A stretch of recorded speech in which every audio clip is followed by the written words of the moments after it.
Saudaraku, kita akan teruskan lagi firman Tuhan mengenai kenaikan Tuhan Yesus ke sorga dan berkat-berkat apa yang boleh kita terima yang sudah menjadi milik gereja. Sehingga kita mengetahui betapa kayanya gereja itu.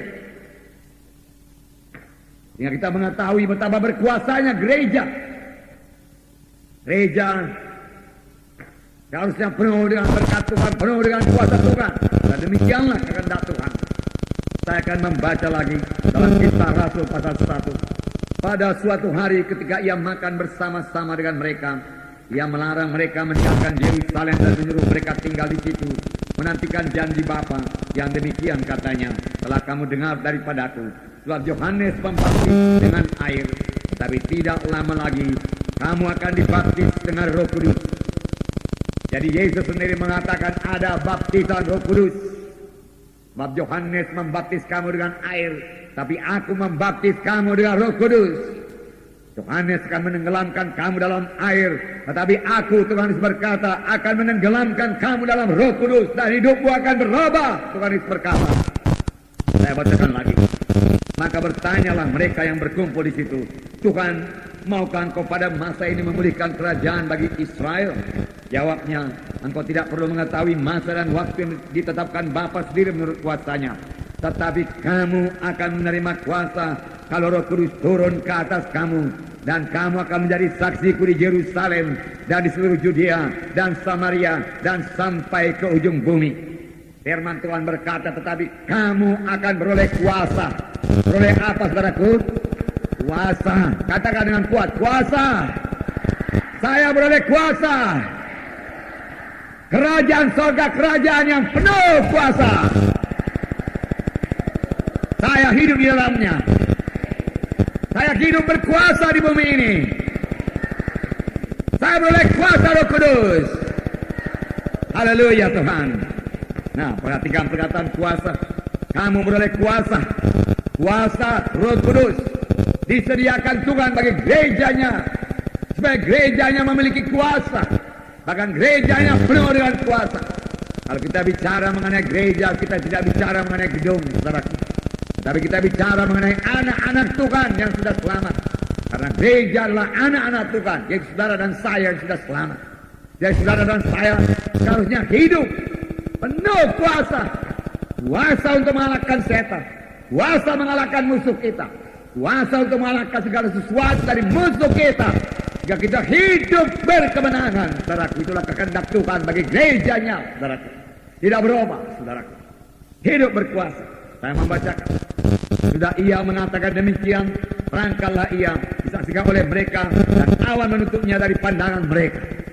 Jadi perkataan yang terakhir dikatakan Tuhan sebelum dia naik ke sorga, kamu akan beroleh kuasa. Kamu akan beroleh kuasa. Kamu akan beroleh kuasa. Jadi saksiku Yerusalem, Judea, Samaria sampai ke ujung bumi. Adakah saudara sukacita beroleh kuasa? Haleluya. Kita beroleh kuasa. Ketika mereka sedang menatap ke langit, waktu yang naik itu, tiba-tiba berdirilah dua orang yang berpakaian putih dekat mereka dan berkata kepada mereka, hai orang Galilea, mengapa kamu berdiri melihat ke langit? Yesus ini, haleluya, Yesus ini, Yesus yang sama, Yesus yang telah bersama-sama dengan kau 3,5 tahun lamanya, akan datang kembali dengan cara yang sama seperti kami melihat dia dan naik ke sorga. Saudaraku, Yesus akan dapat kembali. Tak dapat tiada kita akan melihat Yesus. Saudaraku, dalam tubuh, saudaraku, hidup. Dia telah bangkit dari kematian. Yesus hidup. Yesus hidup. Amin. Haleluya. Haleluya. Saya bersuka cita Yesus hidup. Karena kalau Yesus hidup, tidak ada firman Tuhan yang siap. Kita senantiasa mohon pertolongannya, saudara, karena Yesus hidup. Karena Yesus hidup, biarlah kita sadari bahwasanya dia selalu dekat kepada kita. Dan kita boleh berkata-kata dengannya. Dan saya minta kepada saudara supaya semua kita rindu berkata-kata dengan Yesus. Suka berkata-kata dengan Yesus, saudaraku. Dan menyediakan waktu kita untuk bersama-sama dengan Yesus. Karena Yesus hidup, saudaraku. Kita menyembah Tuhan yang hidup, pribadi yang hidup, yang mengerti keadaan kita, saudaraku. yang siap sedia mendengar dan menjawab doa kita. Haleluya.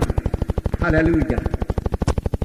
Firman Tuhan berkata, Yesus akan datang kembali. Memang firman Tuhan berkata, kalau firman Tuhan ini menceritakan tentang kenaikan Tuhan ke sorga, dia menceritakan tentang kedatangan Tuhan kembali.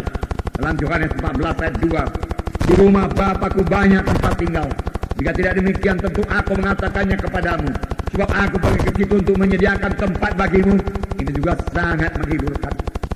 Saudara di sorga, saudara bersama-sama dengan Yesus, saudara tidak perlu khawatir tidak punya tempat tinggal. Saudara telah memiliki tempat tinggal di sorga, saudaraku. Waktu saudara menerima Yesus sebagai Tuhan dan Juru Selamat saudara, Tuhan menyediakan tempat tinggal bagi saudara di sorga. Tapi saudaraku, saya minta kepada saudara, jangan cepat-cepat ke sorga, saudaraku. Walau sorga itu begitu indah, saudaraku. Tapi di dunia ini begini bergairah untuk menginjil, untuk menolong jiwa-jiwa yang belum selamat, saudaraku, untuk menyaksikan Injil Tuhan. Dan memang inilah kerja kita, saudaraku, menantikan kedatangan Tuhan kedua kali.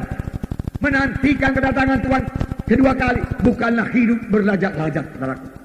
Bukanlah hidup menikmati berkat Tuhan, bukan, saudaraku. Memang Tuhan akan memberikan pada saudara kesembuhan, karena itu janji, saudaraku. Supaya saudara memegang perjanjian Tuhan mengenakannya pada saudara. Puji Tuhan. Tapi saudaraku, ada kerja yang diberikan Tuhan kepada kita yang harus kita laksanakan, yaitu perintah agung, yaitu mengabarkan Injil ke segenap penjuru alam. Jadikanlah sekalian bangsa muridku, ajarilah mereka, baptislah mereka. Saudaraku, semua kita mengambil bagian dalam hal ini, saudaraku. Memberitakan Injil, bagian semua adalah pelayanan semua anak-anak Tuhan. Bersaksi adalah pelayanan semua anak-anak Tuhan. Pelayanan saya, pelayanan saudara. Di dalam bersaksi, saudara boleh mempraktekkan urapan Tuhan yang ada pada saudara. Di dalam bersaksi, saudara boleh menerima pimpinan Roh Kudus kepada saudara. Dalam bersaksi, saudara akan merasakan persekutuan saudara yang indah dengan Roh Kudus, saudaraku. Sudah waktunya semua kita berbuat lepas. Sudah waktunya semua orang Kristen menyadari hal ini. Bukan hanya Tuhan tidak hanya memberikan keampunan dosa kepada kita supaya kita boleh menyanyi merdu kepada Tuhan, tetapi Tuhan memberikan kuasa kepada kita. Keampunan dosa pasti, tetapi Tuhan menambahi lagi keampunan dosa dengan apa? Kuasa. Kamu beroleh kuasa, power. Kamu beroleh kuasa untuk menjadi saksi. Pakailah itu, praktekkanlah itu, saudaraku. Langkah indah yang semua kita, saudaraku, bersaksi keluar. Di sekeliling kita jiwa-jiwa terhilang. Kalau saudara bisa mendengar cerita jiwanya, saudaraku, saudara akan melihat bagaimana merana jiwanya. Sudah diikat oleh dosa. Bagaimana hancur hidupnya, dirusak oleh setan. Karena setan datang hanya untuk mencuri, membunuh, membinasakan. Tetapi Yesus datang, dan domba itu beroleh hidup, dan beroleh hidup yang berkelimpahan. Sebagai siang dan malam beda. Kontrak sekali, perlawanan. Kalau setan datang dia merusak manusia. Setan datang dia menghancurkan manusia. Setan datang kelaku, dia membunuh manusia ini. Untuk itu saudara perlu urapan Roh Kudus. Saudara berkata, di manakah urapan Roh Kudus bagi saya? Saudara sepanjang saudara dari penuhkan dengan Roh Kudus, saudara beroleh kuasa. Kuasa itu apa? Urapan. Urapan. Dan urapan itu bisa bertambah. Urapan saudara bisa bertambah. Mari beri tepuk tangan yang meriah buat Tuhan. Terima kasih Yesus. Oh, berapa besar kuasa yang kau berikan bagi kami. Biarlah kami mengerti Tuhan. Biarlah kita mengerti betapa luar biasa berkat Tuhan bagi gerejanya. Betapa luar biasa persediaan Tuhan bagi gerejanya. Biarlah kita miliki semua persediaan yang diberikan Tuhan bagi kita. Oleh sebab itu hidup dalam roh. Saudara mengerti, saudaraku, sangkal diri. Saudara mengerti perkara rohani. Supaya jangan perkara daging membutakan mata rohani saudara. Saudaraku, bahkan kalau ada anak Tuhan yang terus hidup dalam kehendak daging, dia akan mati kelak. Kita akan berpisah. Saudaraku, Bertobat, firman Tuhan berkata. Tidak mau lagi dalam kehendak daging Tuhan. Aku mau berjalan dalam roh Tuhan. Aku mau membarui pikiranku dengan firman Tuhan. Saya hidup dalam roh berkuasa menjadi berkat. Saudara mengalami berkat Tuhan. Saudara mengalami kuasa Tuhan. Nah, roh Tuhan menyala dalam hati saudara. Saudara tidak bisa diam. Minta urapan Tuhan. Minta kuasa Tuhan. Doa sidang pertama. Berat. Jarang sekali doakan sidang akhir zaman, saudaraku. Sidang akhir zaman banyak doanya dangkal. Untuk kepentingan diri sendiri. Mengasihi diri sendiri. Ya, sidang pertama berdoa. Saya bacakan pada saudara. Dalam Kisah Rasul pasal 4.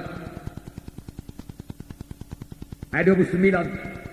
Dan sekarang ya Tuhan, lihatlah bagaimana mereka mengancam kami. Dan berikanlah kepada hamba-hambamu keberanian untuk memberitakan firman-Mu. Ulurkanlah tangan-Mu untuk menyembuhkan orang.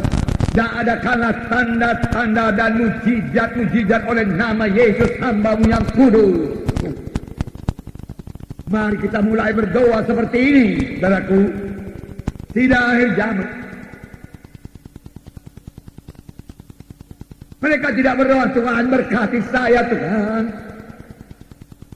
Tuhan, laku semua jualanku, Tuhan. Mereka tidak berdoa demikian. Itu sudah ditambahkan Tuhan kepada mereka.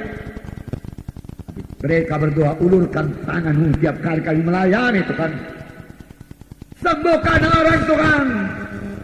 Adakan tanda-tanda ajaib dan mujizat dalam nama Yesus hamba-Mu yang kudus. Mengapa tanda ajaib dan mujizat minus dalam sidang? Karena tidak diminta. Tidak ada padamu karena kamu tidak minta. Mulai minta. Tanda ajaib dan mujizat dalam gereja-Mu, Tuhan. Karena kemuliaan bagi nama-Mu. Haleluya. Haleluya. Oh, haleluya, Yesus. Haleluya, Roh Kudus. Buka mata rohani sidang-Mu, Tuhan. Haleluya. Ayat 31. Dan ketika mereka sedang berdoa, goyanglah tempat mereka berkumpul itu. Nah, mereka semua penuh dengan Roh Kudus. Mereka semua penuh dengan Roh Kudus. Mereka semua penuh dengan Roh Kudus. Lalu mereka memberitakan firman Allah dengan berani. Berani. Katakan berani. Saya berani menyaksikan Yesus. Saya berani menginjil. Saya berani berdoa.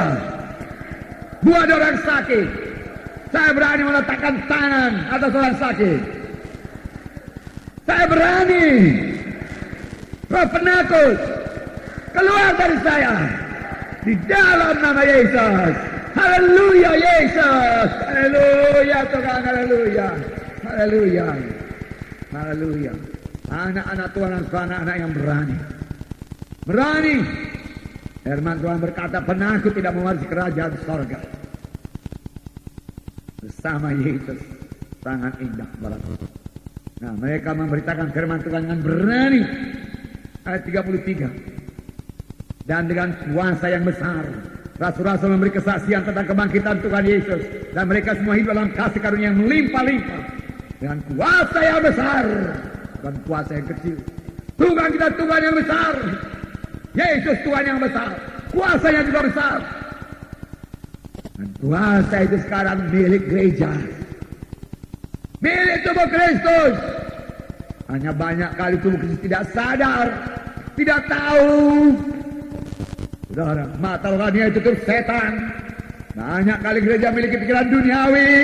Sehingga tidak melihat kuasa Tuhan. Tidak rindu kuasa Tuhan. Tidak minta kuasa Tuhan. Maka tidak ada pada sidang pertama setelah dia berdoa. Minta kuasa, meminta mujizat Tuhan. Firman Tuhan berkata dengan kuasa yang besar.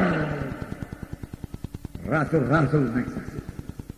3.000 orang bertobat. 5.000 orang bertobat. Dan tiap hari Tuhan menambahkan bilangannya dengan orang yang beroleh selamat. Saudara, Tuhan menyediakan tempat ini. Masih banyak tempat ini, bangku-bangku yang kosong, saudaraku. Dan masih banyak juga di luar sana perlu Yesus. Apakah kita kita masih malu mengakui itu, saudara. Apa yang akan kita katakan kepada Yesus kelak nanti kalau kita bertemu dengan Dia? Manakah talenta-talenta yang kuberikan pada Tuhan berkata? Dan apakah jawab kita, saudara? Saudara, biar kita memberi jawab. 5 talenta Engkau berikan kepada saya, Tuhan. Lihatlah, berbuah 5 talenta, Tuhan, yang paling baik. Saudara, lihat apa kelengkapan yang luar biasa diberikan Tuhan. Tuhan Yesus naik ke sorga. Dia tidak meninggalkan kita yatim piatu. Dia memberikan Roh Kudus kepada kita. Nah, Roh Kudus itu kuasa menjadi saksi. Nah, bukan itu saja. Di dalam Filipi 2 ayat 9 sampai 11. Saya membaca. Itulah sebabnya Allah sangat meninggikan Dia dengan mengaruniakan kepadanya nama di atas segala nama, supaya dalam nama Yesus bertekuk lutut segala sesuatu yang ada di langit dan yang ada di atas bumi dan yang ada di bawah bumi, dan segala lidah mengaku Yesus Kristus adalah Tuhan bagi kemuliaan Allah Bapa.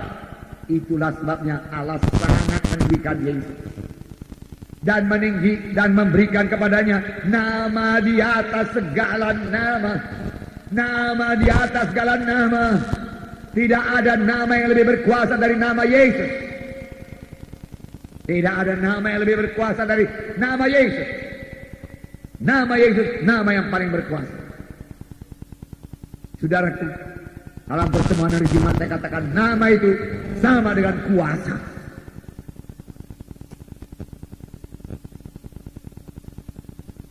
Nama yang berkuasa, nama orang yang berkuasa menghasilkan kuasa. Yesus berkuasa. Tuhan Yesus berkata, segala kuasa di sorga dan di bumi telah diberikan kepadaku. Segala kuasa di sorga dan di bumi telah diberikan padaku. Karena itu pergilah kamu, beritakan Injilku. Apakah artinya ini? Segala kuasa di sorga dan di bumi ada padaku. Kuasa itu kudelegasikan padamu.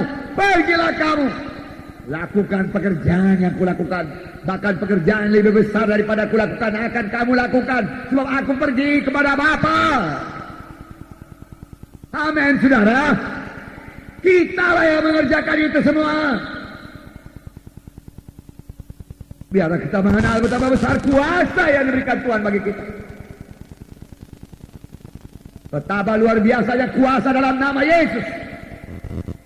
Saudaraku Petrus sekali berjalan baik elok. Itu dia lihat orang lumpuh. 40 tahun lamanya lumpuh. Dia melihat kepada Petrus, berharap dapat sesuatu dari Petrus. Dan Petrus berkata, emas dan perak tidak ada padaku, tetapi apa yang ada padaku kuberikan padamu.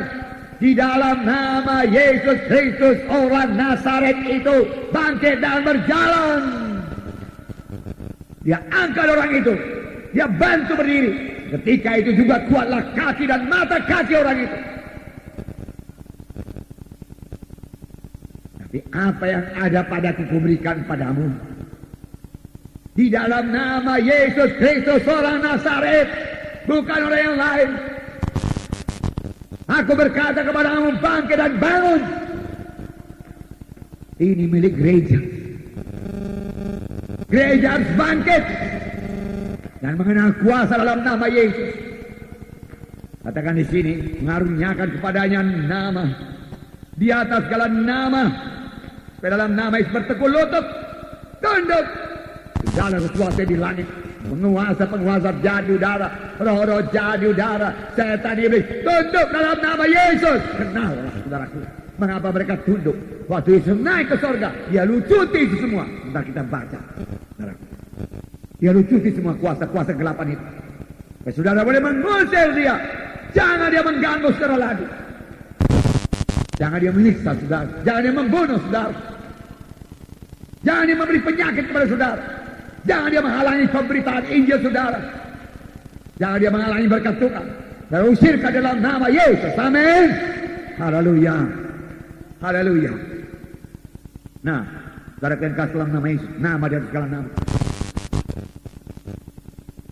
Nama itu kuasa, saya katakan tadi dalam Kisah Rasul pasal 4. Dalam ayat 7 dikatakan. Kisah Rasul pasal 4 ayat 7. Lalu Petrus dan Yohanes dihadapkan kepada sidang itu dan mulai diperiksa dengan pertanyaan ini. Dengan kuasa manakah atau dalam nama siapakah kamu bertindak demikian ini? Maka jawab Petrus, penuh dengan Roh Kudus. Dengan kuasa siapakah? Dalam nama siapakah? Dengan kuasa Yesus. Sama dengan dalam nama Yesus. Kalau saudara mau kuasa Yesus, pakai nama Yesus. Ini artinya, amin saudara. Tiap kali saudara berkata dalam nama Yesus, kuasa Yesus hadir di situ. Karena Tuhan tidak akan menyangkal namanya. Nah, maka jawab Petrus dengan Roh Kudus, hai pemimpin umat dan tua-tua dan seterusnya. Kemudian dia berkata dalam ayat 12, dan keselamatan tidak ada dalam siapapun juga selain di dalam dia. Setelah di bawah kolong langit ini tidak ada nama lain yang diberikan kepada manusia yang olehnya kita dapat diselamatkan. Oh, perkataan yang berkuasa dari orang yang penuh dengan Roh Kudus. Itu sebabnya firman Tuhan berkata, hendaklah kamu senantiasa penuh dengan Roh Kudus. Kalau saudara penuh dengan Roh Kudus, saudara tahu, saudara rasa. Saudara tahu saudara penuh dengan apa. Pada pagi hari ini bertobat. Kalau saudara belum penuh dengan Roh Kudus, mari penuh dengan Roh Kudus. Saudaraku, saudara kalau penuh dengan Roh Kudus, oh haleluya, luar biasa. Saudaraku, bahkan saudara bisa merasakan Roh Kudus meresapi seluruh tubuh saudara, menggerakkan seluruh tubuh saudara. Karena firman Tuhan berkata, Roh Kudus menghidupkan tubuh-tubuh yang fana ini. Haleluya.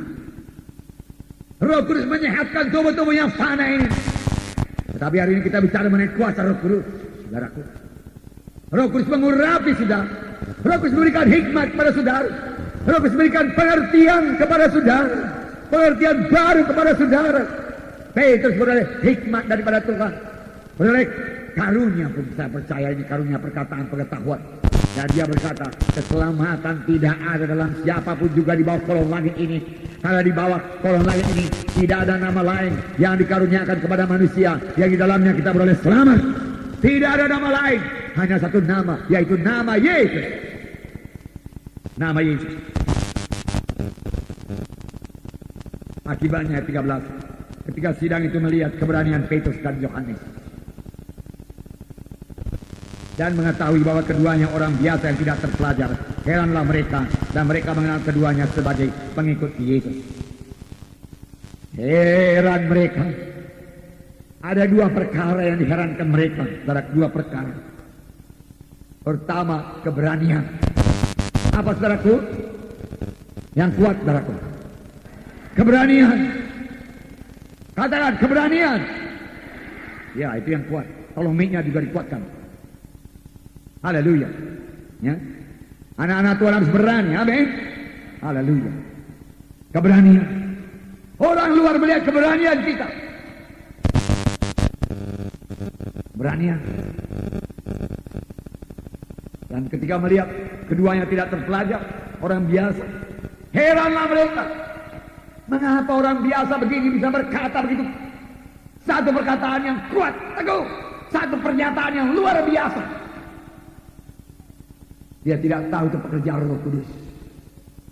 Jawabannya karena Petrus dan Yohanes penuh dengan Roh Kudus, penuh dengan Roh Kudus, memberikan hikmat kepadanya, kebijaksanaan kepadanya, kekuatan kepadanya, keberanian kepadanya. Semua itu terdapat dalam Roh Kudus. Oh, pujilah Roh Kudus. Haleluya.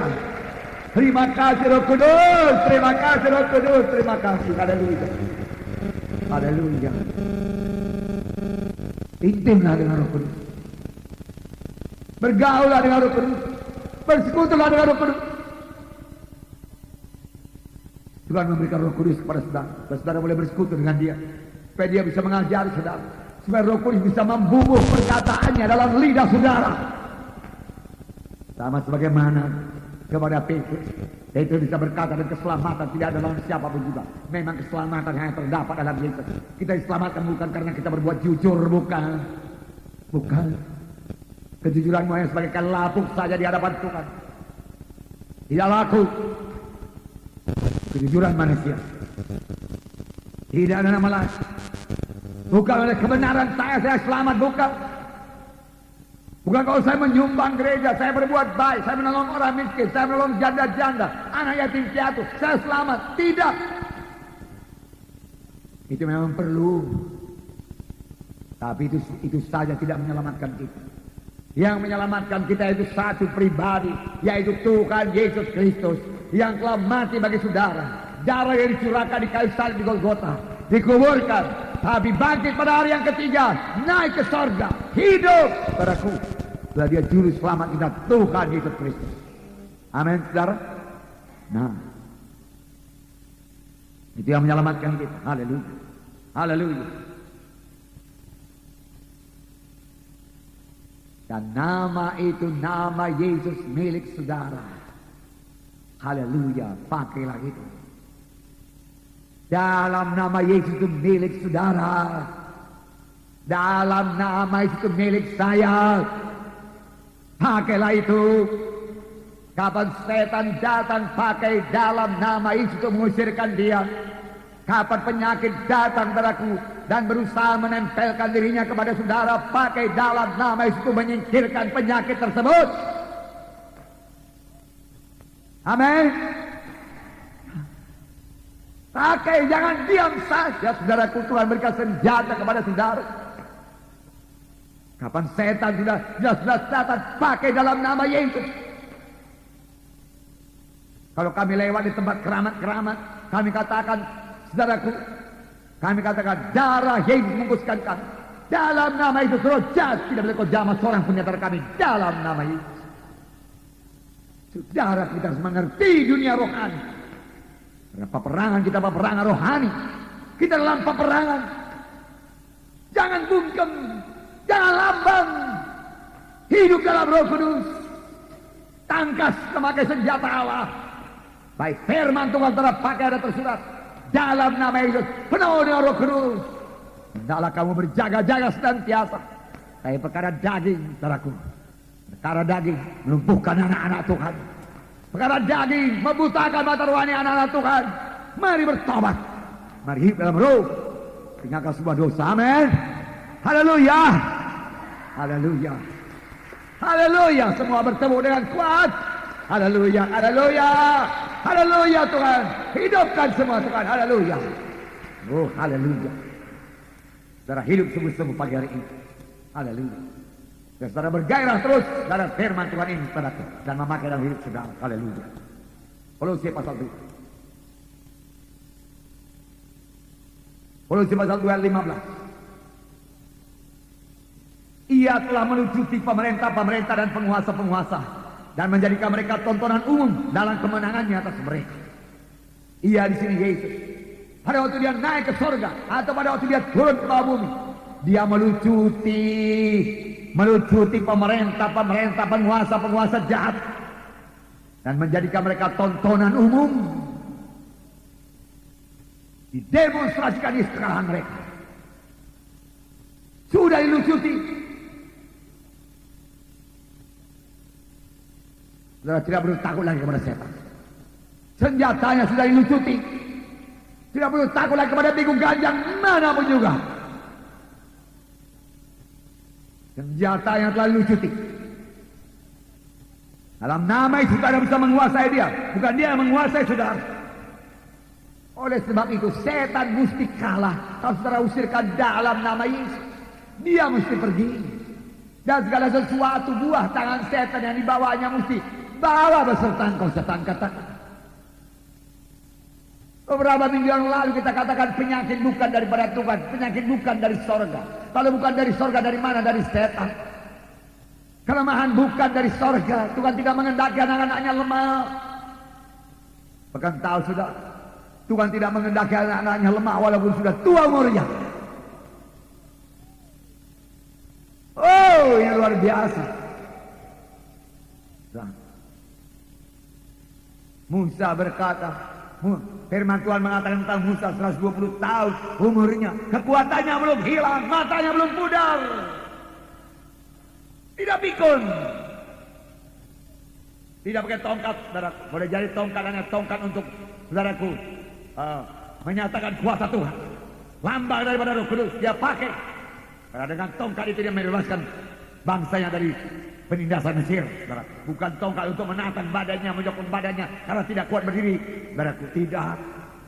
Roh Kudus menguatkan, menghidupkan tubuh yang fana ini.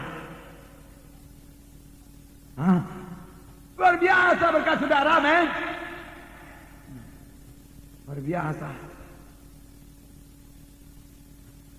Seharusnya hidup anak Tuhan paling bersuka cita, paling bersorak-sorai. Haleluya. Haleluya. Nah, saudara,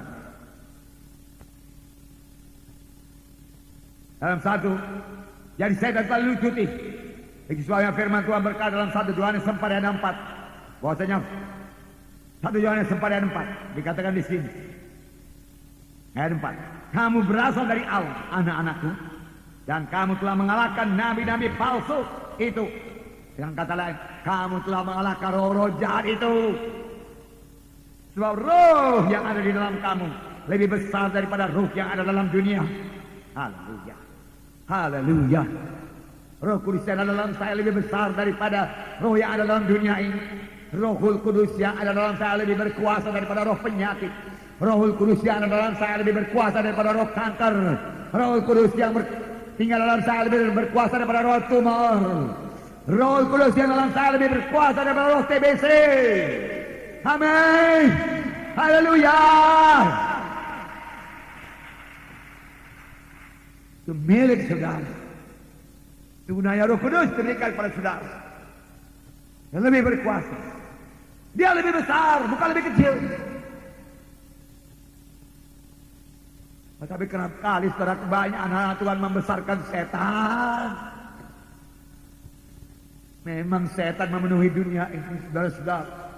Kita ditekan dari segala pihak. Kita mau bergerak, kita tidak bisa bergerak, saudara-saudara. Setan di mana-mana.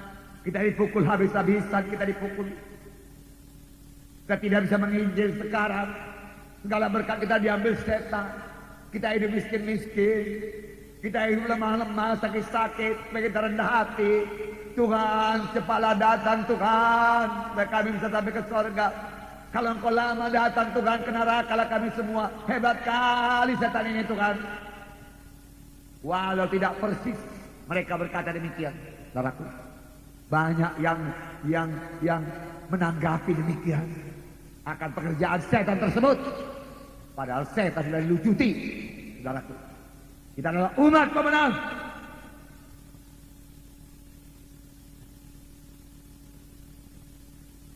Nah, saudaraku, gereja harus berkuasa, saudara harus berkuasa. Penuh dengan Roh Kudus, penuh dengan Roh Kudus. Sangkal diri, matikan perkara daging dalam hidup saudara. Hidup suci, tinggalkan dosa, jangan terlibat dalam kuasa kegelapan lagi. Berdiri tegak sebagai anak-anak Tuhan. Haleluya. Nah, saudara, luar biasa yang disediakan Tuhan bagi saudara. Firman Tuhan juga berkata dalam Efesus, ini dikatakan 19 ayat 19. Dan betapa hebat kuasanya bagi kita yang percaya, sesuai dengan kekuatan kuasanya. Betapa hebat kuasanya. Betapa hebat kuasanya. Bagi kita yang percaya sesuai dengan kekuatan kuasanya. Betapa hebat kuasanya. Luar biasa kuasa Roh Kudus. Katakan betapa hebat kuasanya dalam saya. Kurang kuat. Betapa hebat kuasa Roh Kudus dalam saya. Betapa hebat kuasa Roh Kudus dalam saya. Haleluya. Haleluya. Betapa hebat kuasa Roh Kudus mengurapi saya.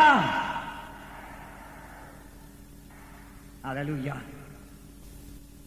Betapa hebat kuasa Roh Kudus dalam kita. Haleluya. Dan firman Tuhan juga berkata, aku memberi kuasa kepadamu menginjak ular dan kalajengking. Aku memberi kuasa kepadamu menginjak ular dan kalajengking. Maksudnya bukan ular dan kalajengking di luar, menginjak setan dan iblis, mengalahkan setan dan iblis, dan tidak ada satupun yang memberi bahaya kepadamu. Segala kuasa telah diberikan padaku.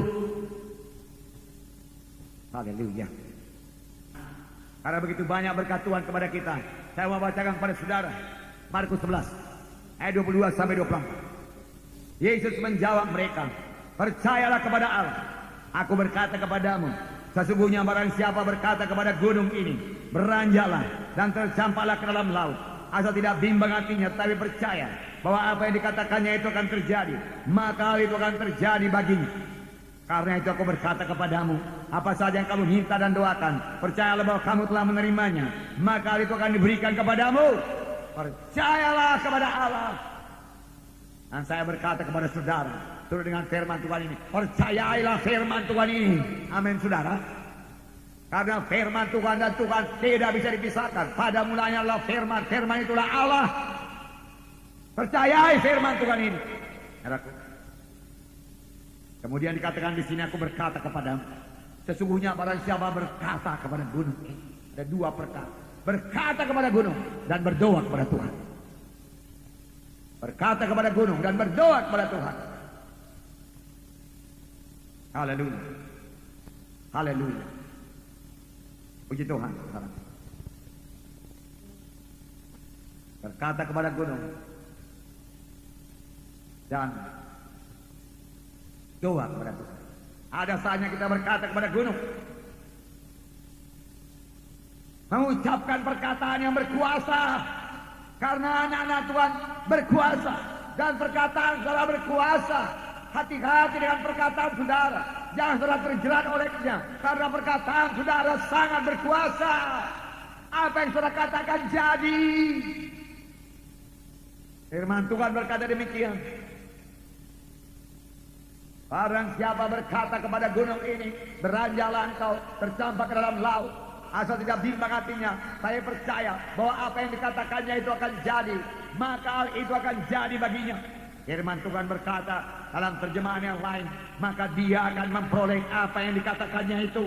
Maka dia akan memperoleh apa yang dikatakannya itu. Dia akan memperoleh apa yang dikatakannya.